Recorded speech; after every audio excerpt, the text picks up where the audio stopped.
Alrighty, well, it is March 8th, okay, and St. Paddy's Day.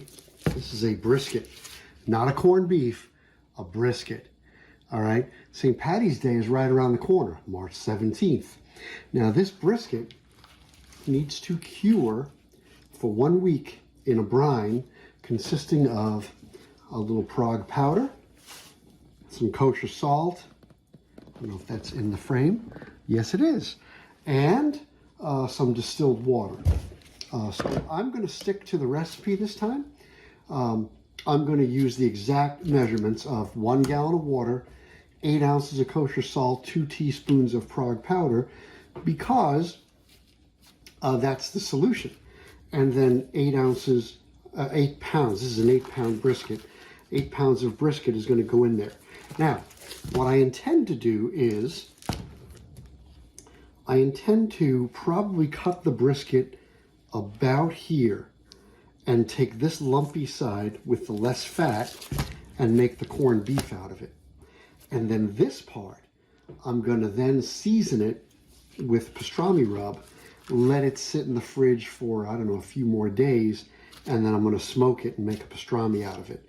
But this part right here, from this side to here, is going to be my corned beef for St. Paddy's Day, because it's just the two of us in the house anyhow. So let me get this unwrapped and start taking it apart. Alrighty, so here is the brisket. And as I said, it is March 8th in the evening, right? It's after work hours. And this is the brisket. And I want this to brine for a solid week.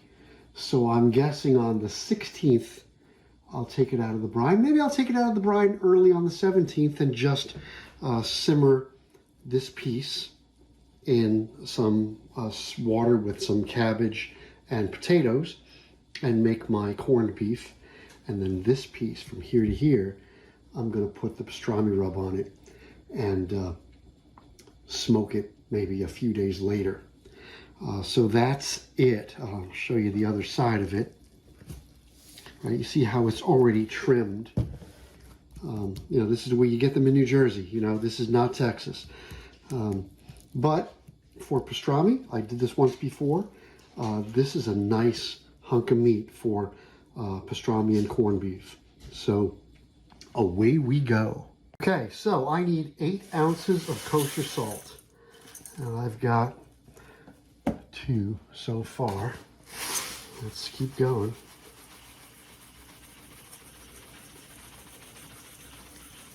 Okay, good.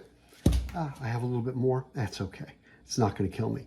Okay, and then I'm going to add 2 teaspoons of this Prague powder. Let's get it into frame. Prague powder. Now, it's important that you use this particular Prague powder. It's got to be number 1. The other Prague powders that exist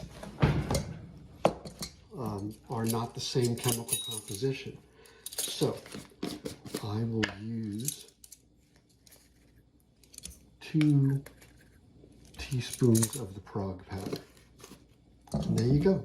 You see how it's pink? It's pink specifically so that you don't make a mistake and use it by accident.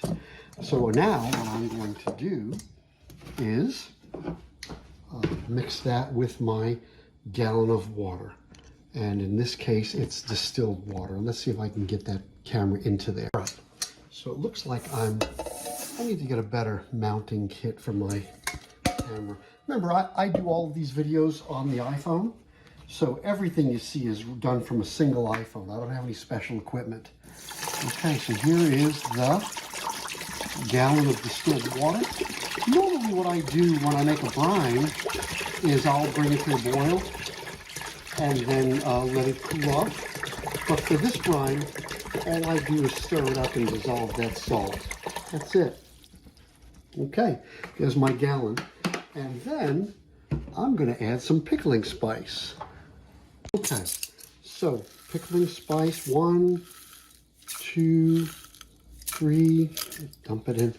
I'm going to get 1 more tablespoon of pickling spice into there. And then I'm going to stir it all up. Oh boy. I might have to stop the camera for this. Nope, we're good. One more. And the pickling spice I just bought, instead of making my own, it's got obviously allspice. Let's read it. Let's read it, shall we? It's got cinnamon, allspice, mustard seed, coriander seed, bay leaves, ginger, clove, red pepper, black pepper, cardamom, mace, and sulfiting agent. Interesting. Okay, well, that's that. Let me get that stirred up. Okay, so I have it in the bag. I have a double bag actually in this container, and I want to make sure that it's fully submerged. Probably what I'll do is every day I'll just rotate it to make sure that everything is fully submerged so that everything gets a good coating of the brine. And this is going to be in there for a week, right? So a week and a little bit. And it's going to be fantastic. Ho, ho, Jesus, now, top of the morning to you. Yeah, I'm talking funny because it's St. Paddy's Day. And remember, I started curing this a week ago. This is a fresh brisket. It's not one of those store-bought corned beefs. This is my spice blend that I'm going to put in. And what I'm going to do today is take this brisket out of its brine, cut it, and I'm going to make corned beef today. And then the remaining of that brisket, I'm going to season it for pastrami. And in a few days, I'm going to smoke that pastrami. So I've got the brisket here, and I'm going to show you that after I take it out of the pouch. I've got a small cabbage, and I've got some potatoes, and I've got some carrots in the fridge. And I'm not going to use all of this because it's just two of us in the house. It's going to be way too much food. So I'm going to cut this cabbage in half, use half of it for the corned beef, and the other half I'm going to make coleslaw. And let's get started. I'm going to go get this brisket out of the bag, put it on the cutting board, and show you what it looks like. Okay, so as you may recall, I bought this whole brisket. It's about 8 pounds. Actually, it was 8 pounds even. And what I said is I'm going to cut it about here, take this portion, and make a corned beef out of it. That's going to be today. And then this portion from here to here, I'm going to rub it with pastrami rub and then smoke some pastrami in a few days, because that's got to sit in the rub for a few days. And I'm just going to weigh how much it is. So I think I'm going to cut it right here at the tip of the fat, right at that high point. And we should also see the nice color of the meat, because remember, it sat in that brine and the Prague powder. Oh, wow. See that layer of fat in there?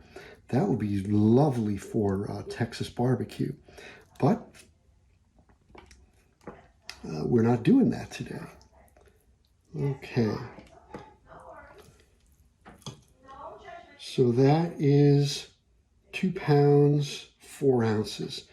I guess that's enough for us for a corned beef for today. Then, you know, I didn't measure it well enough by eye, because now this piece is 6.5 pounds. That's fine, because the pastrami is going to be awesome. All right, so this is the piece I'm going to use for my corned beef for today. And it's, you know, 2.5 pounds just about. Perfect. Okay. Let me get moving on to the other side here. Okay, so here's my pot. There's my piece of corned beef, and you see how nicely it fits right in the bottom of that pan, that pot. And now I've got 4 cups of water in a measuring cup, and I'm going to put just enough water to cover this brisket. You know what? I'm going to give it 1 more cup.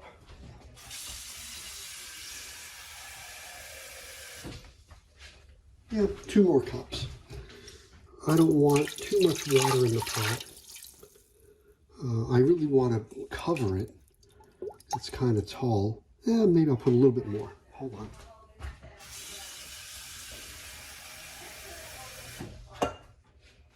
All right, so a total of maybe 7 cups. That's enough. That's enough water. I don't want too much water in there. Okay, and now the spices. And the spices, I did my own mixture of, what was it? Mustard seed, anise seed, cloves, ginger, bay leaf, peppercorns, ginger powder, I said that already, and coriander powder. I think that's all. I think that, and cardamom pods. That's all that's in there. And I'm going to get this to the boil. I'm going to let it simmer for a couple of hours to get that meat tender. And then I'm going to add the potatoes and the carrots and then let them get tender. And then at the very end, add the cabbage, give it another 15 minutes, and voila, we've got corned beef and cabbage.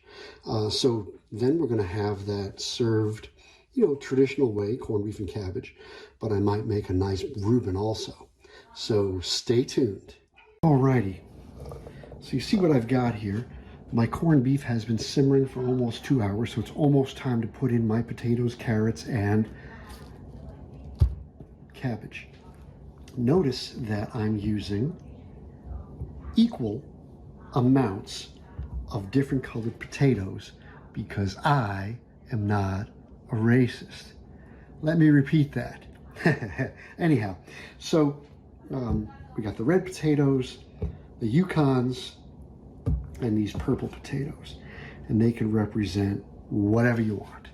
Happy St. Paddy's Day. Okay, so it is lunchtime. Now this is the corned beef, and lunchtime we're having Reubens. Later on we'll have the boiled dinner. So the question is, do you like your Reubens open-faced or closed as a sandwich? There is no wrong answer, so I'm going to do one of each. All right, so for the Reuben, I want to have a nice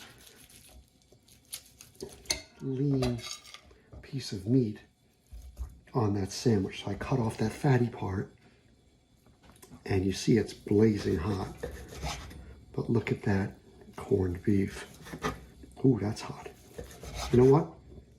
Let's give it a taste. God damn, that's good. Holy shit. That is way better than I'm not gonna say crap, because there are good prepared corned beef in the store, but that's way better than the stuff you get in the store. All right, I think that's all I need for my sandwiches. Okay, so let's get cracking. So step number 1 is I'm going to put a thin layer of mustard on that nice piece of rye. I don't want any of the flavors to overpower the sandwich, right?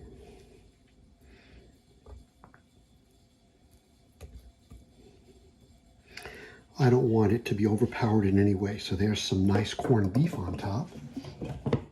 And now we're going to hit it with a bit of sauerkraut, but again, not too much. And then I'm going to get the cheese and Thousand Island. Alrighty, a little bit of Thousand Island dressing. And some Swiss cheese. And that is number 1. I'm going to put that in the oven now to melt the cheese. Okay, so there is my open-faced Reuben. And now we're going to make a closed-faced, which is basically the exact same thing, except I'm putting a lid on it. Okay, so here's my other Reuben. Lid on it. And now what I'll do is on this one,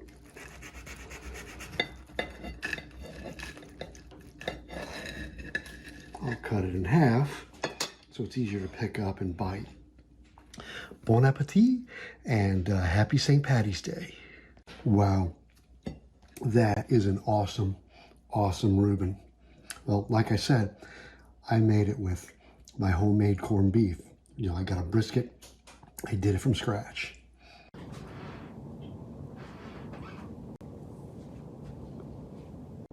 righty, there it is. The corned beef, the remains of the vegetables, a Guinness.